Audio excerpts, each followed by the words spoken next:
Procedural sedation and analgesia in children. Definition. Procedural sedation as defined by the American Society of Anesthesiologists occurs on a continuum, ranging from minimal sedation or anxiolysis to general anesthesia. Application in medicine. Procedural sedation is frequently used for both diagnostic and therapeutic procedures, whether urgent or elective. Typical use include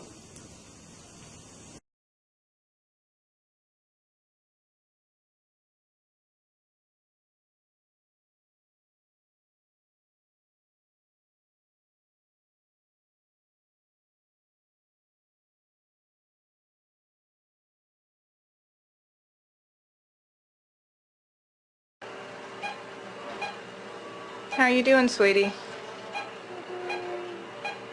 Did you have a good day at school today? Yeah? Is it okay if I get you numb? Yeah, that's okay? You did so good. Did you want to look at your IV again? No? Okay. I'm going to get you numb, okay, sweetie?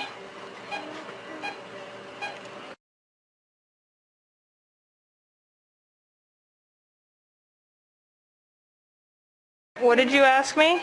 Did you just put a shock in my foot? No shot. No shots, huh?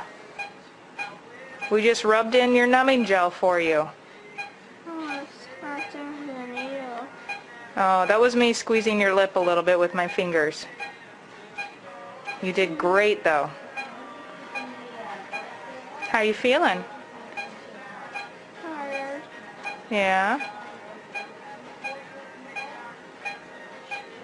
Is your lip feeling numb yet?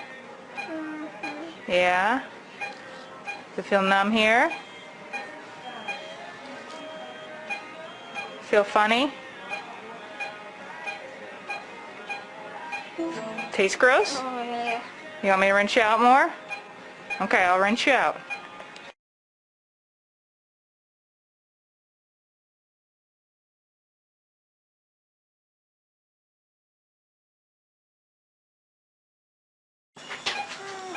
Rory, how'd you do? You did so good. You feel funny? Your teeth are all gone. Make sure you bite down, okay, sweetie? I'm so proud.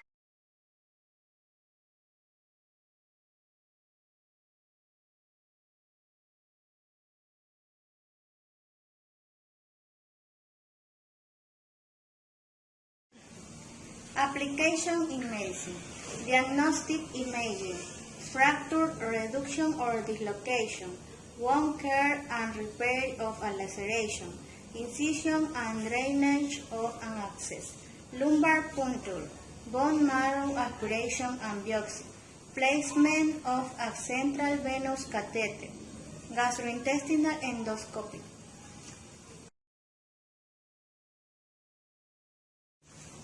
Pros and cons. That is used to manage procedural anxiety and pain. Pros. Provide a painless, non-traumatic experience for children who are undergoing diagnostic or therapeutic procedures. Pros.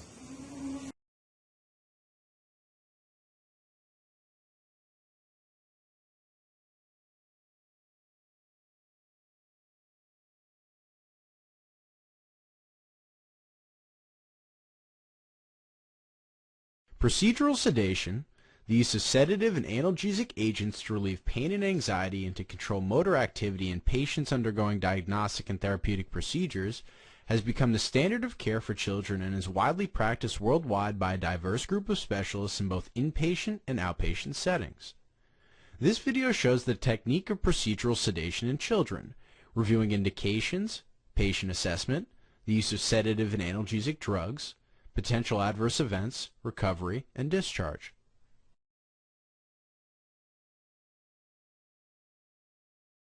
Typical indications for procedural sedation include diagnostic imaging, fracture reduction or dislocation, wound care and repair of a laceration, incision and drainage of an abscess, lumbar puncture, bone marrow aspiration and biopsy, placement of a central venous catheter, and gastrointestinal endoscopy.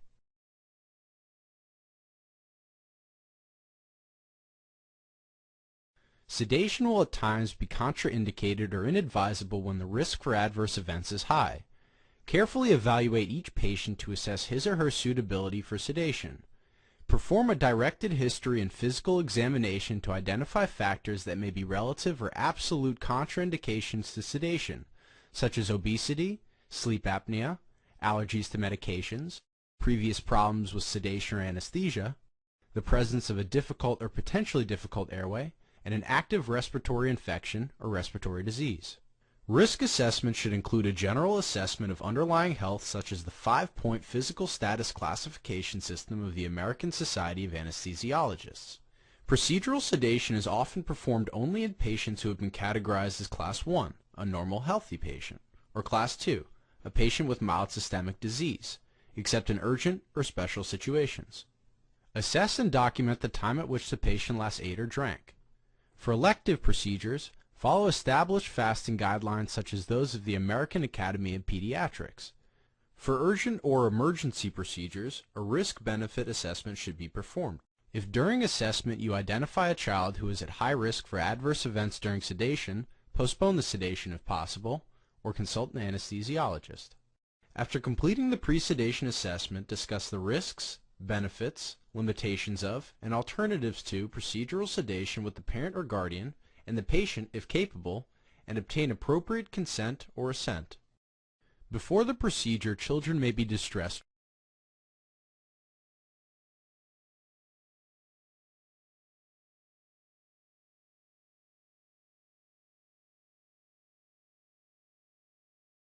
Diseases. Lumbar puncture. This procedural is realized by suspect meningitis or encephalitis, suspect subarachnoid hemorrhage, diagnosing or ruling out sepsis in the neonatal period, seizure, metabolic disorder, and other neurological conditions.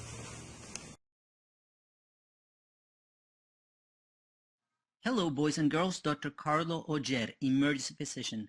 Finally, the procedure that's evaded me for quite a while, a lumbar puncture. Now, again, thank you so much for the patient and the family for allowing me to record this video. This patient had a new onset seizure and had maybe a subacute stroke, but he was having some neck stiffness, so we want to make sure there is no meningitis or bleeding in his head, even though the CAT scan was originally negative. As you can see, I'm using iodine to clean the area. Patient's position is right lateral side. He's a little angulated, but he's a little confused, hard to follow instructions. Nurse getting ready on the back side to help me in case the patient moves or whatever. I'm localizing where I'm going to numb the area. Now we usually use the L4-5 or L3-4 space. We use the iliac crest, the hip bone, to direct us straight down to the spot where we feel the space, and then one space right above that. This is just lidocaine, so there's no real big importance if the patient moves a little bit or not. We just inject like half a cc just to flare the skin and provide some numbing at the site.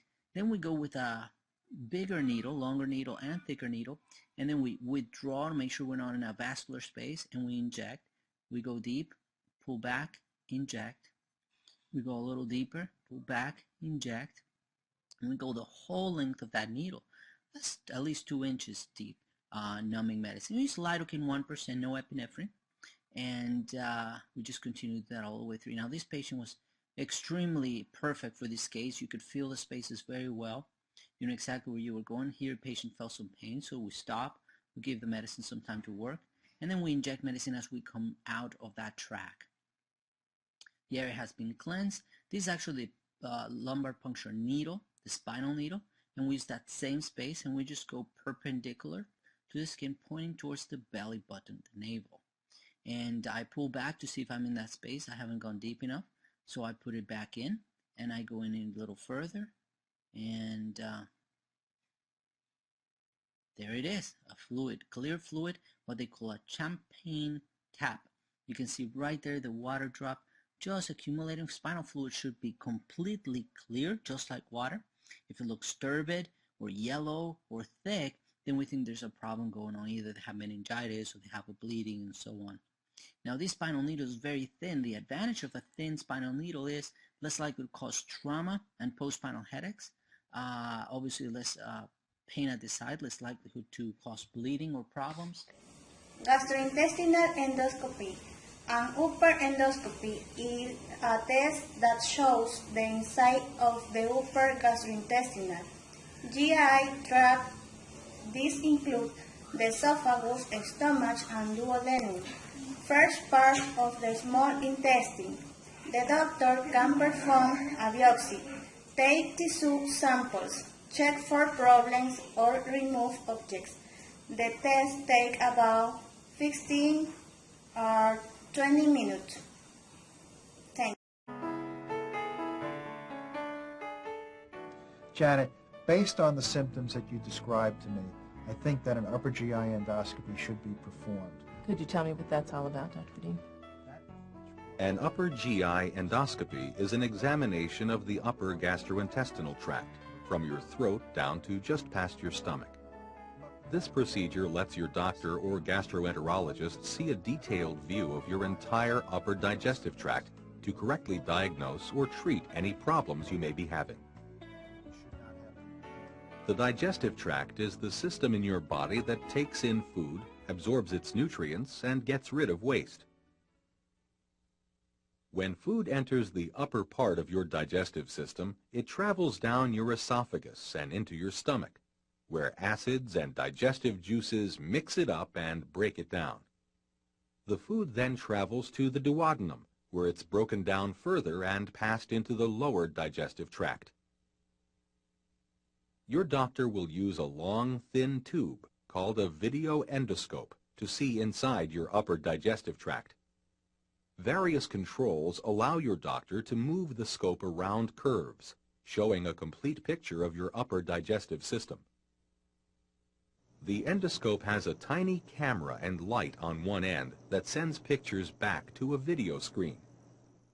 Your doctor will watch the video screen to look for inflammation, redness or irritation, ulcers, and bleeding.